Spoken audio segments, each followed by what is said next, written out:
Hello, everybody. Welcome once again to Intuit Talks. We have a guest every week, and this week we have the very special and radiant Tracee Stanley joining us. You're really in for a treat. She is a beautiful, special woman who is here with us. There she is. Yes, let's let her right in.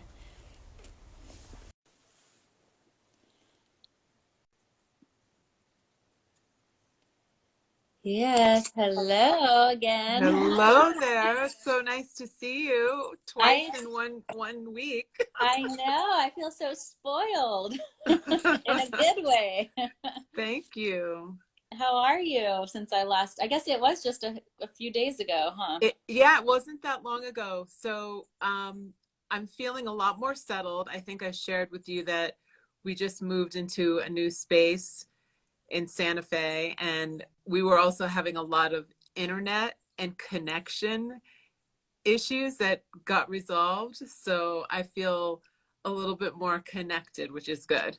Oh, good. Good, good. Yeah, I'm inspired to I keep I told you Santa Fe keeps coming up. So I need to at least visit Santa Fe, but I've only been to New Mexico once, I believe, years ago and loved it. And it's just the spaciousness and the nature vibes and the beauty and just the overall spirit of the area seems so special.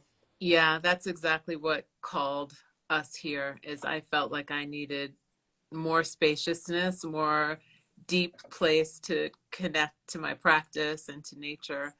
And this space definitely has all of that. It's just so beautiful here. Have you felt a shift in the quality of your work or how you kind of download stuff or, your practices, all of that? Yes, 100%.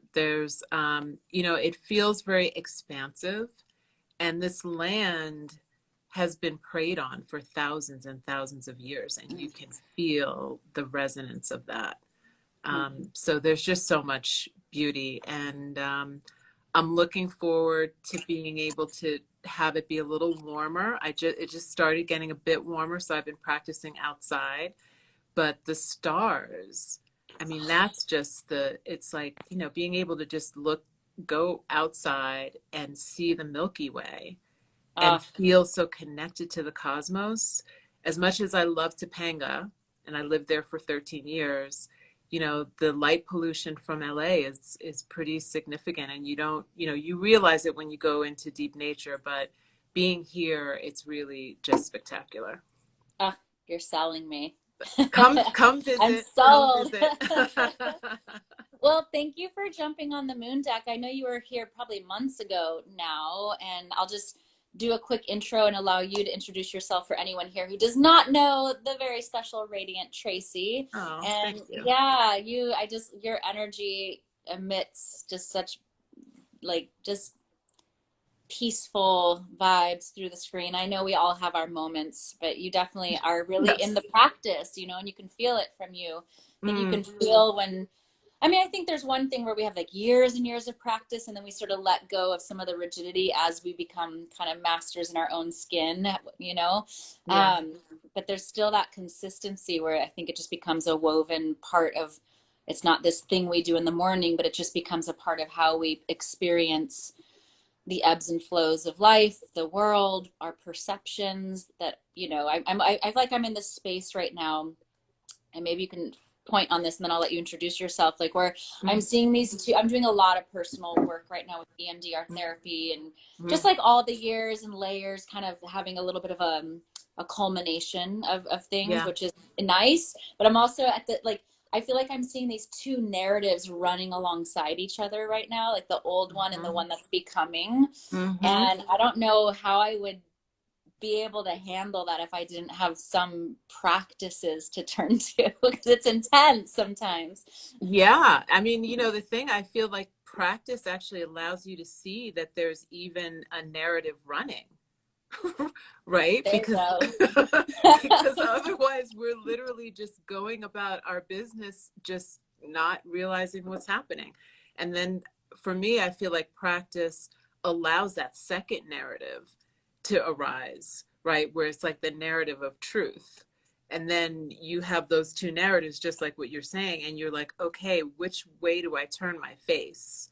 Like my habit is to turn my face to this one narrative, but my practice is to turn my face to the narrative that I'm light, I'm truth, I'm beauty, all these other things. And that's the practice, is just like learning. You just got to keep turning over here. So Yeah. And then just like I mean, it's like a miracle, right? To even, maybe not a miracle, but kind of feels that way on some days to even have the choice. Because I know myself many, many years ago at this point where I didn't even know I had a choice because I was so in the thick of it. So to yeah, like arrive at that place where we actually get to choose, like, okay, I know I'm sticking with this one, but I'm going to do it and deal with the consequences, or I'm going to pivot and start to create this new way of being until it feels like my home base. yeah. And I love that you said that, because it just reminds me of the idea of sadhana, right? Is that sadhana, we think about it as a committed practice, but it also has this connotation around moving from the most gross to the most subtle, moving to this Yeah. thing that leads you to truth, right? It's a practice that leads you to truth. And so that practice of continually turning and continually inquiring, it, and again, we know this from neuroscience, right? Like those neural pathways start to change after 40 to 60 days. We can start to then be in that groove of turning and allowing that to be our sadhana. And I think that's why sadhana is so important. I mean, that's why we already know from the spiritual teachings why satsang is important, why, sangha is important. And in a way, that's kind of what we're doing right now, right? Just Mm-hmm. being on Instagram. Like, who knew that Instagram could be a place where like-minded people could gather and we could talk about these important things and share them and have our experiences be reflected. So thank Yeah. you for providing the space. Yeah, thank you as well. So, do you want to do? I think many people know you. Here's a few people say they have your book, and I Oh, know your book's yay. like kind of like it's already been in the world, but you're having this launch right now, right? So, if you want to introduce yourself and open up the rest of the conversation with that, I'd love to hear that. Yeah, so what can I say about myself? I have this book. It's called Radiant Rest, Yoga Nidra for Deep Relaxation and Awakened Clarity. It just dropped yesterday. Um, I have been, yay, from Shambhala Publications and Penguin Random House. And I've been a teacher and a student of yoga for over 2 decades. Um, I discovered yoga after having a kind of experience of awakening that I didn't know what happened. And I went on a search to find out what was going on. That was in 1995. And I found yoga, and I've been practicing and teaching, and found the practice, was introduced really to the practice of deep relaxation in 2001 in Yoga Nidra, and just became obsessed with it because at the time I was a film producer and I was making a lot of movies, and I was head of a pretty big company at the time, and I had a yoga practice, and that was the thing that allowed me to have that second narrative, right? That was the thing that helped me to not be caught up in all of the shiny objects, and to really have a different way of looking at things, and being able to see that all of this money and power that was being accumulated was also causing a lot of suffering and a lot of pain. Mm. And I did not want to be in that groove of pain. And I saw that there was a way to be able to hold both kind of success and have a spiritual practice. And that became a weaving. So to go back to what you said earlier about, I don't know if you exactly said it, but basically kind of like your practice just becoming part of life, that it's not compartmentalized into this little thing that you do for an hour. I started to be able to allow the work that I was doing to kind of weave through my life while I was producing films. And Mm-hmm. so that created a foundation. Um, and then eventually it was like, okay, I need to move on and really be more dharmic in everything that I do. Mm-hmm. That was also part of the narrative that came forward, is dharma. Like, what am I using my life's work, you know, my life's breath for, my energy for. Mm. And so here I am with the latest incarnation of what I'm using my life's energy for. And it's to bring this practice of Yoga Nidra forward, and how I was taught and how I received it and how I've practiced it. And so the book, I'll just give you a little peek. It's called Radiant Rest. It's so beautiful. I love it. And blue, I just feel like that cobalt blue is the perfect color for this topic. Oh, Yeah, Shambhala did an amazing job. You know, I really wanted the idea of the nebula and the stars. And they were kind enough to listen to one of my yoga nidras before they went ahead and made the cover. oh, And I think cool. that that was really helpful. So yeah, I'm happy to have birthed it into the world. Amazing. And are you leading like group nidras online right now or one-on-one? Like how are people, or are you really focusing on these other projects to reach, obviously there's in our field, right? I used to do privates and then we have groups and then we create products and like all these ways of reaching people. What's your favorite out of all those? And what are you offering right now? Oh, my favorite is teacher training. My Yeah. favorite is really creating containers where people can learn and they can practice and they can really embody the teaching and then go out and share it. So I have a couple of teacher trainings that I co-teach with Chanti Tacarante Perez. And we have a school, it's called Empowered Wisdom, and we do 2 or 3 trainings a year. And so we've been training teachers for a couple of years now. And I have a meditation. Is it a yoga training or specifically with Nidra? It's specifically Yoga Nidra. Okay. Yeah. It's specifically Yoga Nidra training. I have a meditation teacher training that I do in partnership with Yoga Journal. And then we also have, or I have a mentorship group for meditation teachers. And all of my things are kind of living on this platform called Mighty Network.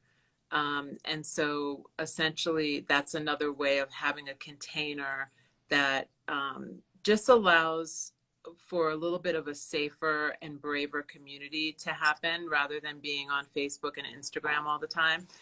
So So it's like a membership platform where people can be like in-house with you online, like just in that space. Exactly. Yeah. So right now we have the book club for the book that's starting on March 22nd. And that is the kind of next container that's happening. So I spend my time teaching teachers and studying a lot. I do my own study because I feel like we need to be students forever. This path of yoga and wisdom doesn't end. And now that I'm in this new space of being in New Mexico, there's so many other traditions and elders that are available to study with. So it's it's a never-ending journey. It really is. Yeah. Yeah. Thank you. And oh, you have a lot of lovers here that have your book. How do you cultivate a second narrative in the busy day-to-day of working life? One thing I do want to say about that, and then I'll give you the mic, is I'm in Susie Batista's 8-week training as a student. I haven't given them, and my 8-week training as a teacher starts this Sunday, so it's full right now. And I'm like, oh, when's your Nidra training? But I haven't been on the receiving end of like an immersion in so long. It feels it's definitely stretching my capacity, but it's so inspiring. And so something she said when it comes to like old operating systems versus view is that new is that that like the old one, and this idea was inspired, I guess, by her son, who's actual programmer for computers. Yeah. And so he's like, okay, if you create a program for like your body to move a certain way, and then you want to put a new program, it's, I guess, in the world of computers, the program's never gone. Like you don't trash it or delete it completely. It's there, but then you create a new one that overrides it. That's so right. I thought that was an interesting thing about the idea of narratives, that like we're not kicking old parts of ourselves to the curb or getting rid of it. It actually probably was our greatest grace and savior at a point. Like they were measures we needed to take to get to where we are now. And then we just override it with a new one but the old information is sort of maybe just in the background, but ideally it's getting quieter and quieter and perhaps dormant, but it's still there on some level as the new one starts to take shape. Yeah, that is beautiful. I love that, because we're so tuned into technology. It's a great way to think about it.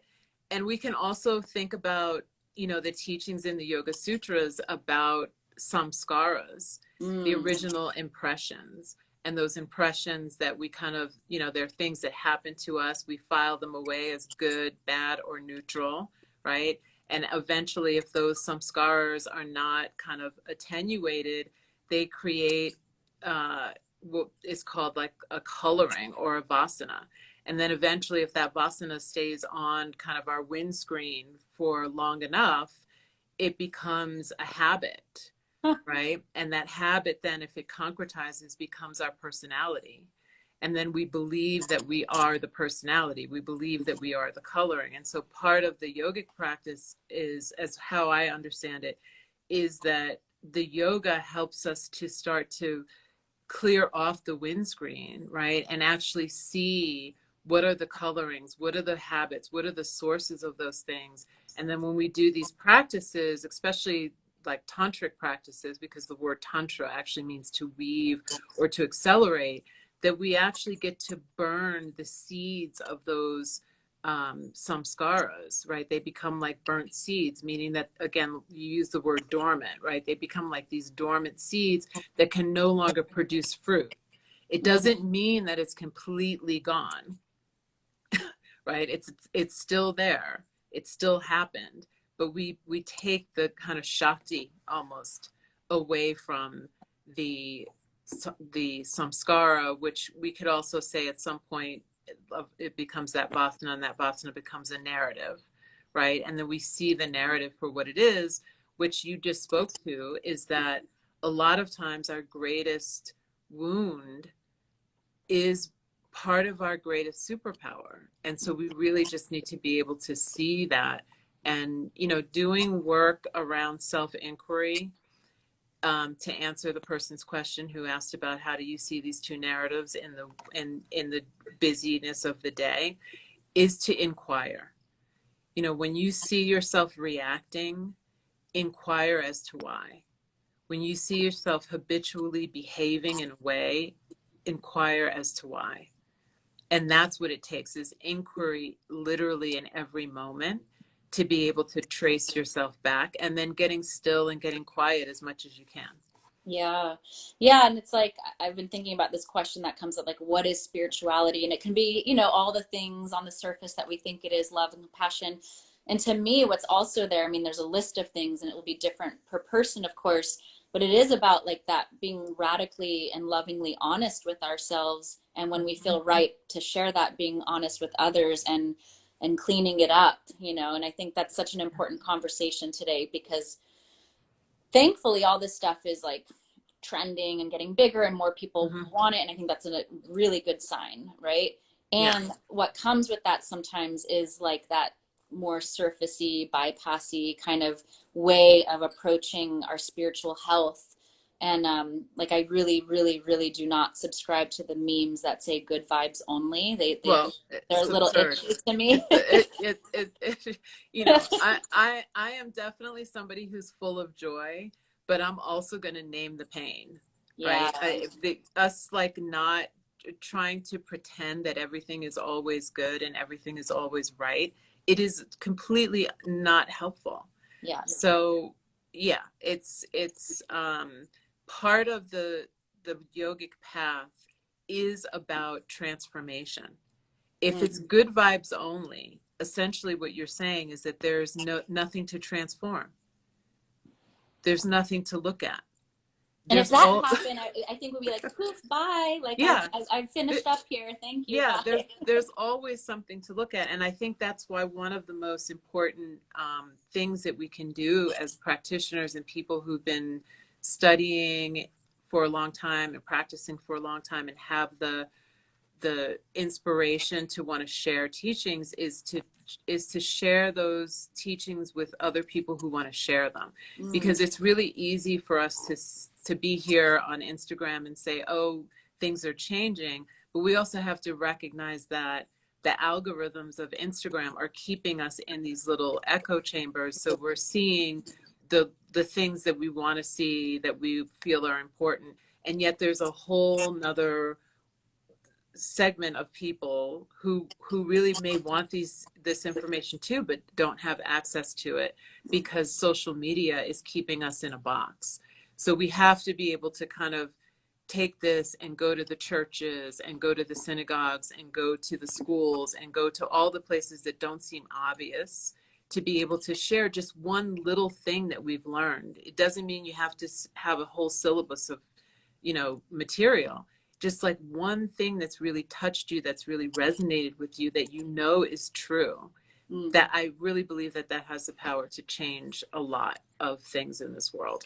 Mm-hmm. Yeah. And done with, like, I feel when you're speaking, like, the spirit of curiosity and compassion combined, and that, like, mm-hmm. there is no hierarchy when it comes to this level of growth and developing ourselves spiritually, emotionally, mentally, whatever it is. And I've been guilty of that in my early days, and I'm sure I'm still an ass at times, for sure I am. But back in the day, I was righteous when I was 19, like, first, like, discovering all of it. My parents didn't want to hear anything about it. Like, I was determined. So that evolution, because I think when we find something that works for us, whether it's like diet or the things we're talking about, becoming a yogi, spirit, whatever it is, if it saved our life on some level, which devotion has, like, literally saved my life a few times. Like, if I didn't mm-hmm. have the spirit of devotion mm-hmm. moving through me, I don't know if I would have made it during some of my harder times. And so I understand that, like, from people when they just want to change people, because it's like, but it saved my life. So I understand the, like, lean into the righteousness, or maybe there's a better word for it. But at some point, as we evolve in these practices, and I imagine what's in your book and with Nidra is a way to help integrate these practices, then I think we can get to a place where there is no hierarchy. And, like, even though something that's helped us or saved us, we want to share, to remember we don't have to be missionaries about it, but we're able to share just by our presence and asking the right questions, and, continuously practicing being in our bodies and hearts.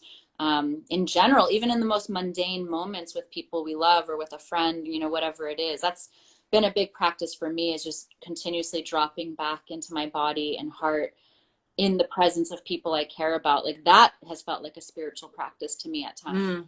Yeah, that's so beautiful. And I think if we can just shift ourselves into, and this is something that I talk about in the book, is that just really looking at the mundane as sacred. Right? It's that every moment is sacred, and that life literally becomes a ritual. And I have a chapter in the book that's called The Householder's Flow. And it's really for the people who have those crazy jobs, or have a couple of kids and have responsibilities, or elders they have to take care of, where how can you weave in sacredness to your day when you have a full day from top to bottom? And it's really about finding those little moments and minutes that you can watch the breath, and that when you go to sleep, you place a blessing in your heart. There's so many different ways in which we can start to weave this in. And when we weave it in, I feel like it starts to shift how we see life and how we see opportunities. Because we waste a lot of time with distractions, right? And a lot of times we don't even realize those things are distractions. And so we start to recognize, I can take this distraction away, and I can instead of that, I can place something else in there that is going to help my life in a different way. It can be really empowering. Mm-hmm. Is there a little excerpt in your book you want to read to us? Do you have one handy? Let me see. I have my marked up copy. So I think maybe what I'll do is I'll share the householder's prayer that I wrote. It's a little poem, just to give you an idea of how the householder's flow can work. So the householder's prayer: the altar is in my heart. The sun and the moon are my gurus. I trust the earth to support me. Each time I close my eyes, I enter the void. My heart is the portal to my sacred cave. I whisper the names of the divine as I prepare my meals. I notice the flow of my beloved's breath as they fall asleep, and I synchronize my breath to the flow of love. Mm. I place a blessing in the pause between the breaths. I hold the power to create a new reality with every thought. I honor silence as a blessing. I explore who I am and who I am not in the mirror of relationship. I question my beliefs with curiosity and courage. I honor my ancestors. I lay down all self-doubt with compassion and forgiveness.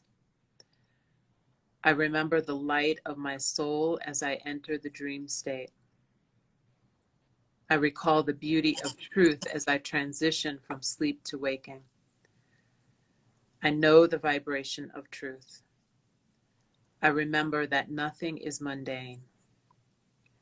I honor the power of the transition as a portal to transformation. Everything is an offering.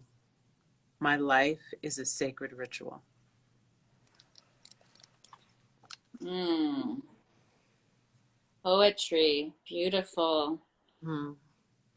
That's so nourishing to hear and feel. Thank you. Yeah, show us the cover in case we had any latecomers jump. You know how lives are. Just Yeah.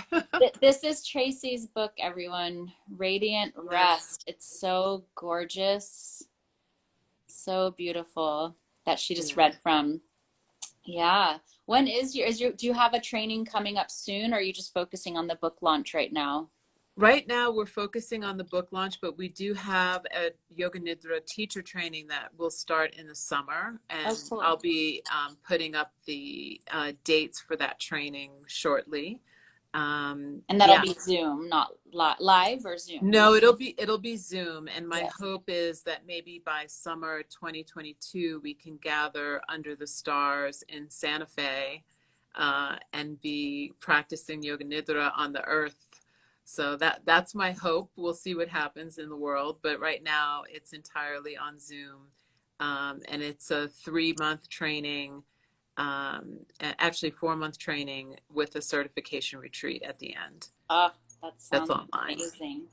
So I have a question for you that came up if you want to answer it. Okay. It's not that crazy. It's not that deep, but I was just thinking like because I feel like it's so helpful for people to hear like sometimes like where we struggle still, and obviously you're using your own teaching, Mm. so I know you've probably grown exponentially over the years and you are a person of growth, but what would you say is like a sticky spot for you right now, whether it shows up in relationships or even new, maybe it's some, I feel like some people are good in their relationships but it's the new people that come in their life, or is it work, or is it being in community or family or self. I mean, obviously, the sky is the limit when it comes to the places we can struggle. But, Yeah, yeah, like what's like a sticky spot for you that maybe has been showing up because of all the other work you're doing, and now you're like an octave deeper. Like, what's that thing that you feel comfortable sharing that you're currently working with and is currently like opening you? that is such a beautiful question because I just was inquiring about this morning. So it's very fresh. Um, one of the things that I think happens when you practice Yoga Nidra is that it changes your relationship with time and space, right? As does many other practices, changes our relationship with time. I've always had this thing that I would always feel as though there was not enough time, right, to get things done. And so back in the day, that would cause a lot of like things rushing or mistakes. I was in a career where I had a deadline, like the movie needed to be done at this particular time and the premiere needed to happen on this time. So there was always deadlines. And what I realized during that time is that I was actually addicted to the crisis mode, right? And so when I left the industry, like literally left my job and went to start my own company, and I had all the spaciousness because that's what I wanted, I started to realize, oh, wait, this like thing of the crisis is still running in me. Like there's some validation happening around, you know, getting it done like in a way that nobody can get it done in the time, but there's the thing running that you're running out of time. And so through self-inquiry over the years, I was able to trace back this idea that there's not enough time. So I boiled it down to, okay, there's not enough time. Where does that belief come from? Because that is a narrative, right? And that narrative is, the seed of that narrative is a samskara. Where does that samskara come from? And after doing some inquiry and practice and vichara practice, I traced it back to this time when I was like 6, 7 years old. And my grandmother was a reverend. And I was very, very introverted. And basically, there was another little girl who was around the same age as me in church, who was, everyone considered her to be like pretty and beautiful and outgoing and all the things. And something happened where her house caught on fire and she was killed in the fire. And I remembered listening to my mom on the phone say that, oh, it's such a shame she didn't have time to grow up. And so I was able to, through meditation and through self-inquiry, go back to that moment, remembering this little girl who was kind of like the, you know, prima donna of the church, who I kind of wanted to be like. I wished that I looked like her. I wished that I was kind of, even though I was the granddaughter of the reverend, she was the one who was like the bright light. And hearing that manifested itself into a thought that we could run out of time. That if someone who was so promising like her ran out of time, then of course somebody who was not cute like me, who was introverted, shy, awkward, all the things, glasses, I was going to be running out of time. And so what I noticed, because now I'm doing this launch for my book, right? And I normally don't have this much kind of activity of all the things that kind of need to be done. And I've scheduled time for rest and being able to like say no, you know, just because I want to protect my time.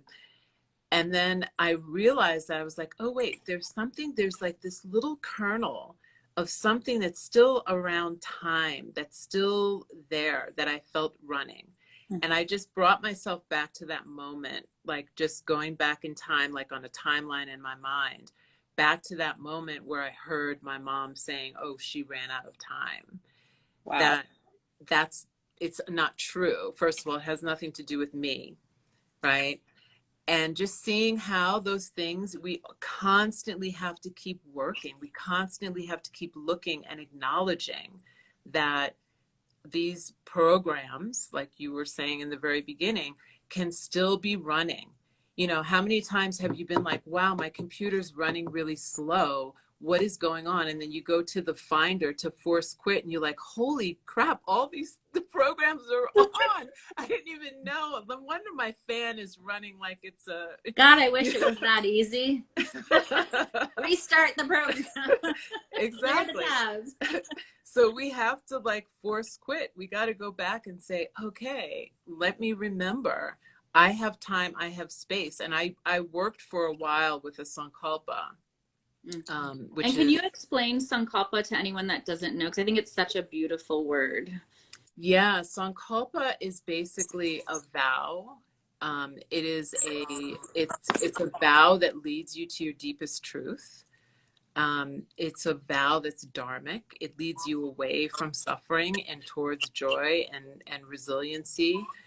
And the Sankalpah that I had worked with a long time ago, when I had this realization about this incident that happened when I was really young, was I have time, I have space.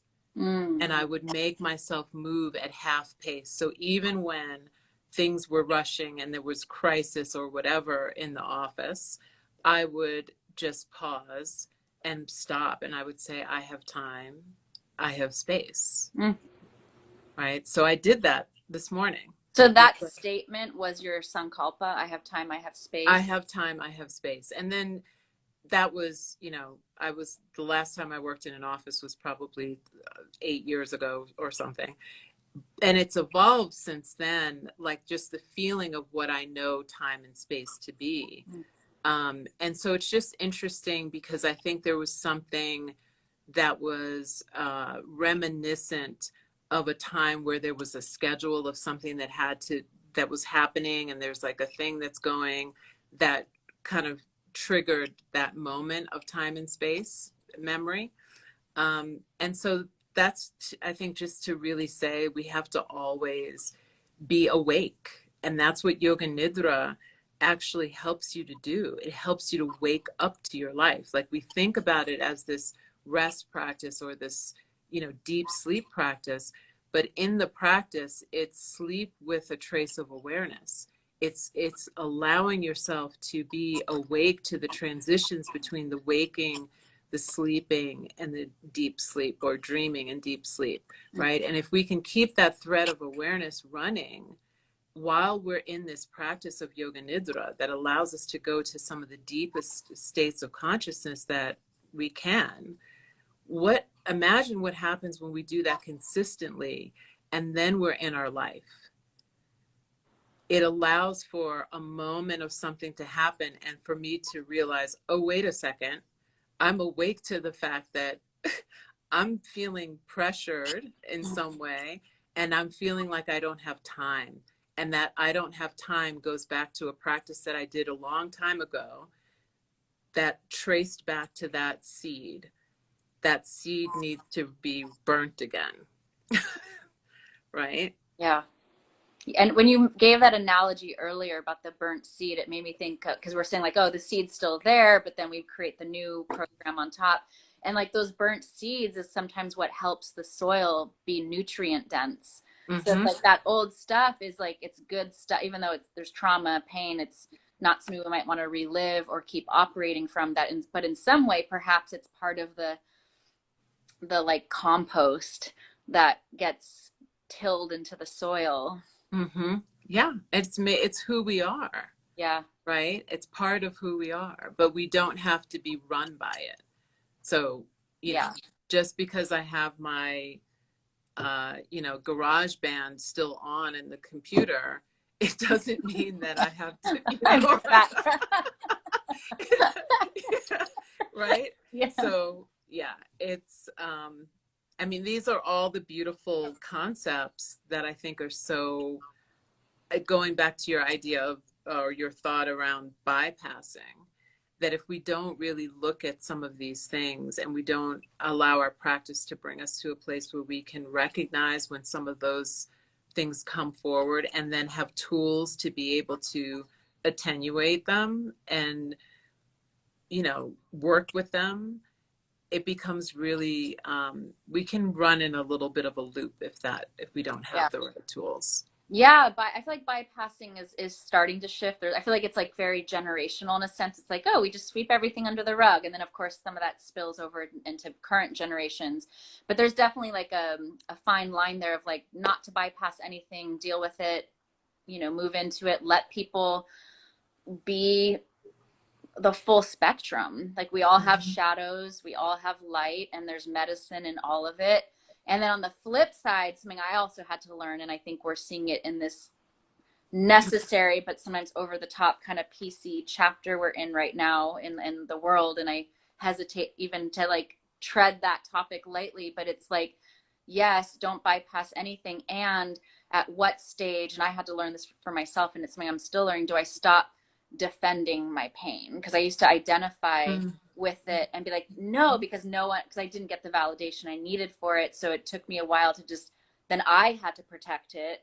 And like, almost like I'm standing up with justice for all who suffer. It was coming from this like good place. But then I was like, okay, now I want to get to a place where I no longer over-identify or defend this thing. It doesn't mean it doesn't need to be talked about and dealt with and cleaned up.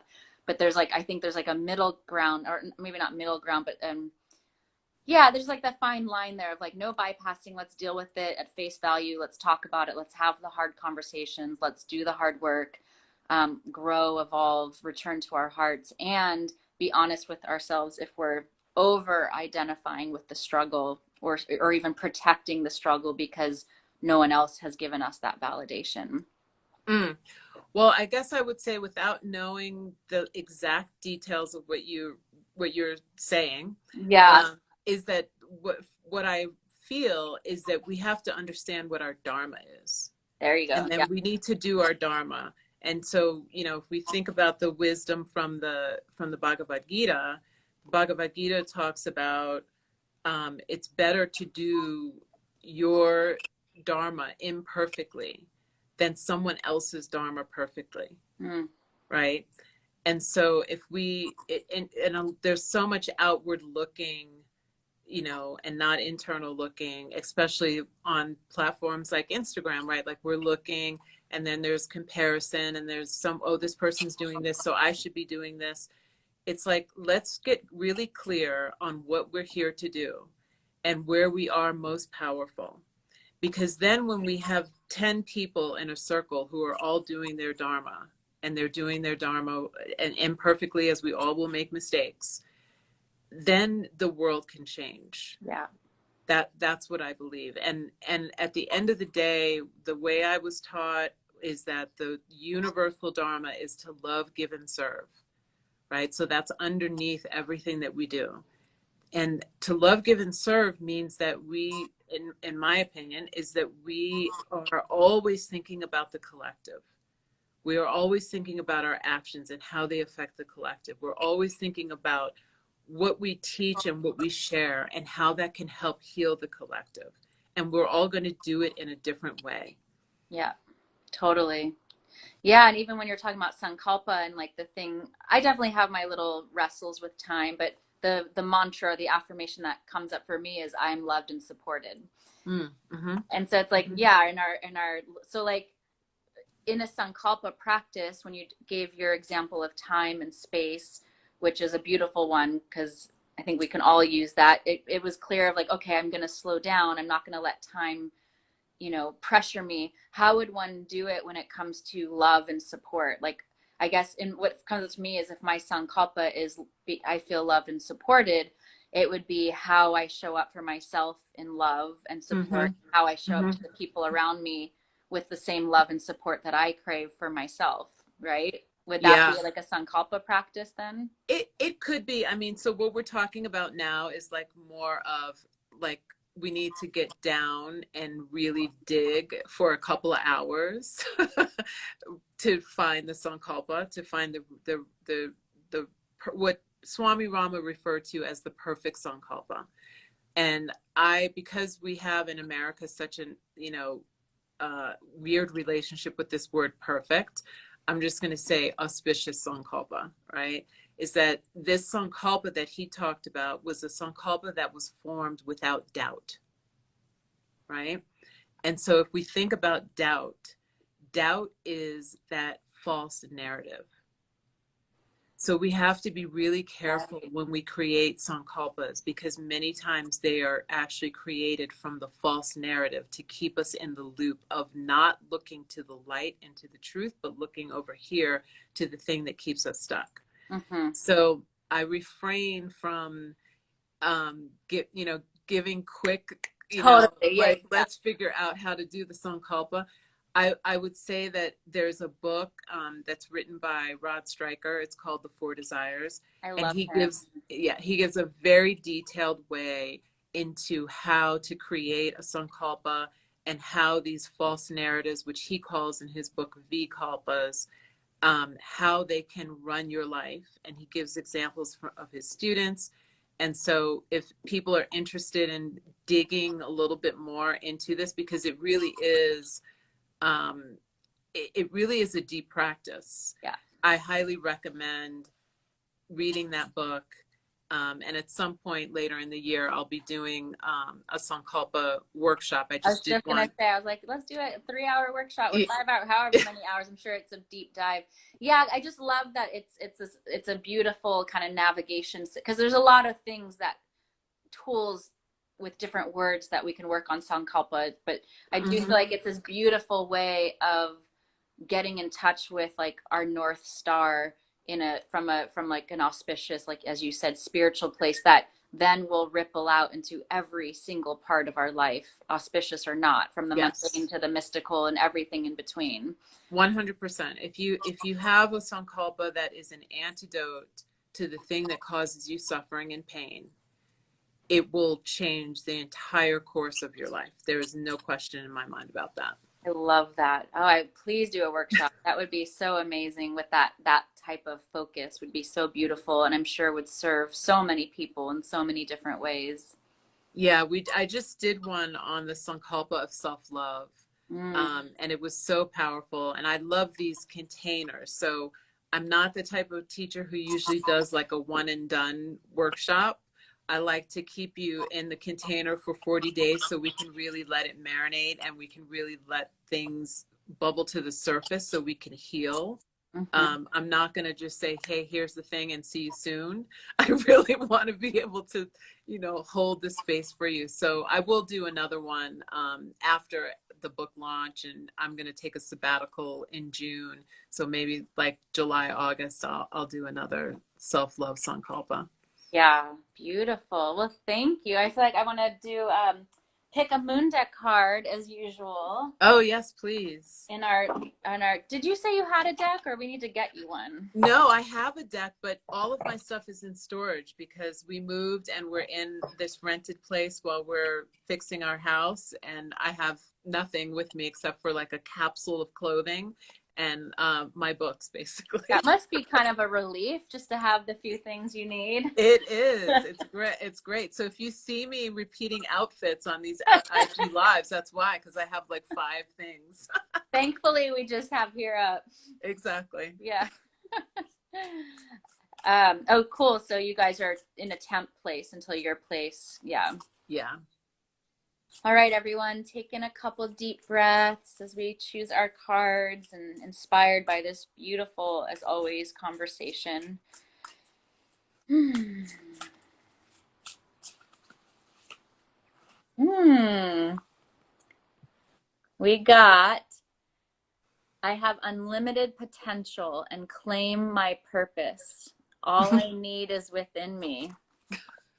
And this one jumped out with it. So both are the full moon, although we have the new moon in Pisces coming up. So if y'all feeling watery emotions and creativity, that's why Pisces is this infinite space for deep feeling and water and a lot of creativity. But this card is the purpose card or the confidence card. I have unlimited potential and claim my purpose. All I need is within me, which I feel connects to the Sankalpa in a way because it feels like this beautiful 100%. claim of like That's it. yeah, yeah. And then the support Beautiful. card we got is I unleash my wildness and choose to be free. It's Yeah. almost like the Sankalpa, like that claim helps to like liberate us and give us freedom. And I think when it says I unleash my wildness and choose to be free, people might imagine like hair blowing, and it could look Yeah. like that, but Yeah. freedom, free really means something different to each of us.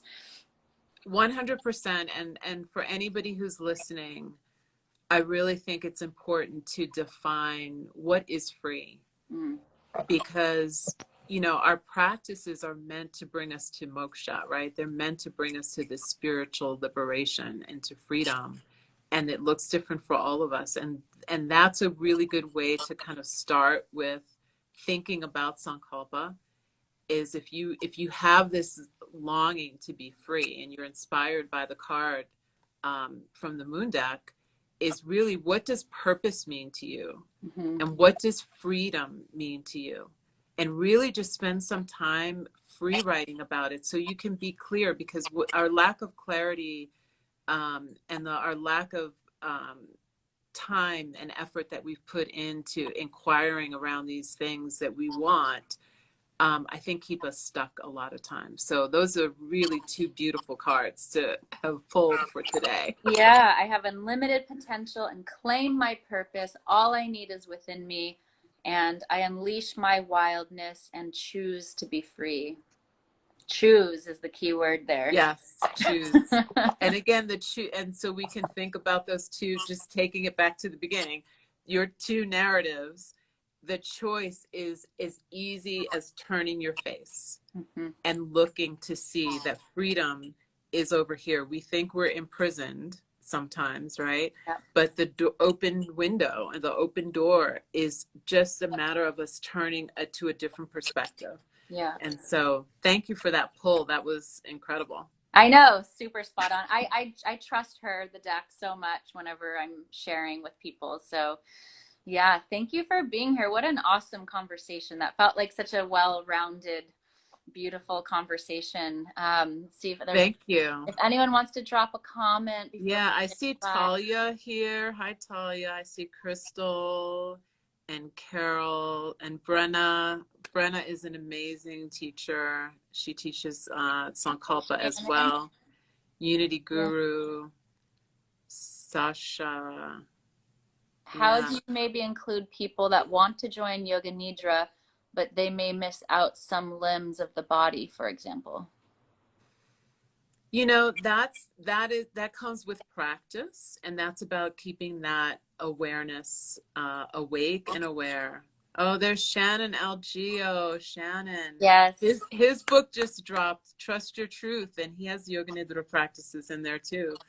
Awesome. Yeah, Shannon, we don't have men on here too much, but come on. Yeah, get Shannon on there. Shannon we're gonna start opening it up as new, because like the next deck and new products will start to extend into the different. I mean, this was created quite a few years ago, so things have changed since then. Yeah, that's why it's important to define what freedom means, because there are a lot of people who would say that they don't have a choice around their freedom. Yeah, that could go into a whole nother conversation, because we all have definitely different parameters and restraints, and you know, there's life is very different for everyone. I do think we all have a choice of perception at some point, though. Yeah, the definition is important to start with, and then you can start to work from there. Yes, let Shannon Algeo get in that Trust Your Truth. Yes. Well, thank you so much for blessing our page with your presence and your wisdom and your new book launch. Thank you. Will need to get one myself. I can't wait to dive in. We'll send you one.